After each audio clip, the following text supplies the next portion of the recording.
জানেন যে ছাত্র বৈষম্য বিরোধী যে আন্দোলন চলছিল, সেই আন্দোলনের সময় আপনারা জানেন যে শাহবাগে এই আন্দোলনের পক্ষে যারা আমাদের চলচ্চিত্র এবং নাট্য জগতে তারা জড়িত যে ভাই বোনরা অংশগ্রহণ করেছিল, তাদের বিরুদ্ধে সরকারের মদতপুষ্ট যারা তারা সেখানে আক্রমণ করে প্রতিহত করার চেষ্টা করে। এটার নেতৃত্ব ছিল এই কামাল নাসের সহ তার সহযোগিতা সেখানে তার নেতৃত্ব ছিল। এই জন্য এই ষড়যন্ত্র এবং হত্যা ষড়যন্ত্রের সঙ্গে সে জড়িত বিধায় তদন্ত কর্মকর্তা তাকে এই মামলার সঙ্গে তার বিরুদ্ধে তাকে সৌনিবেশ করা হয়। তাকে তো রিমান্ডে পাঠানো হয়েছে। হ্যাঁ, তার বিরুদ্ধে রিমান্ড মঞ্জুর করা এবং তাকে পরবর্তীতে পল্টন থানা মামলায় রিমান্ডে প্রেরণ করা হয়। অবৈধ সরকারের প্যাসিভ শাসন সরকারের একজন সচিব আপনারা জানেন মোহাম্মদ মেজবাউদ্দিন, সেই যুব ক্রীড়া মন্ত্রণালয়ের দায়িত্ব ছিল এবং এই দায়িত্ব থাকাকালীন অবস্থায় গত 28-10-23 তারিখে আপনারা জানেন বিএনপির যে মহাসমাবেশ হয়েছিল, সেই মহাসমাবেশে প্রধান বিচারপতির কার্যালয়ের সামনে বিএনপির এই মহাসমাবেশে আগত নেতাকর্মীদের উপর পিছন থেকে যে আক্রমণ করা হয়, সেই আক্রমণ করার ফলে যুবদল কর্মী শামীম নিহত হয়।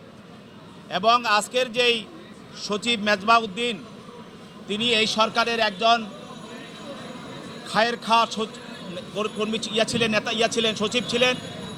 তিনি সবসময় এই ফ্যাসিস্ট সরকারকে সহযোগিতা করতেন এবং ওই আক্রমণের সময় যারা এই আক্রমণ করেছিল তাদেরকে উনি মদত দিয়েছিলেন এবং তাদেরকে উনি সহায়তা করেছিলেন।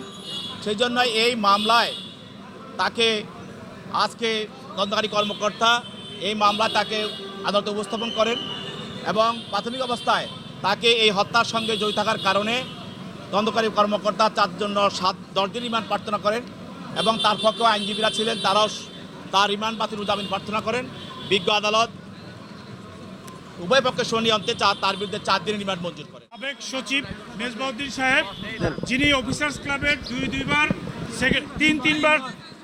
যিনি অফিসার্স ক্লাবের তিনবার নির্বাচিত সেক্রেটারি নির্বাচিত হয়েছেন, তাকে পল্টন থানার 2 বছর আগের একটি মামলায় তাকে জড়ানো হয়েছে। আমরা বিজ্ঞ আদালতে তার জামিনের প্রার্থনা করেছি এবং রিমান্ড বাতিলের জন্য আমরা প্রার্থনা করেছি।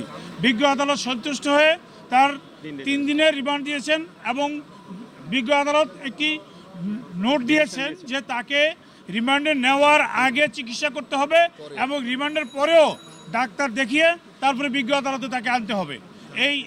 এই শর্ত সাপেক্ষে বিজ্ঞ আদালত সন্তুষ্ট হয়ে তার 3 দিনের রিমান্ড মঞ্জুর করেছেন এবং তার জামিনটা বাতিল করেছেন এবং বিজ্ঞ আদালত অত্যন্ত বিচক্ষণের সহিত এই আদেশ দিয়েছেন।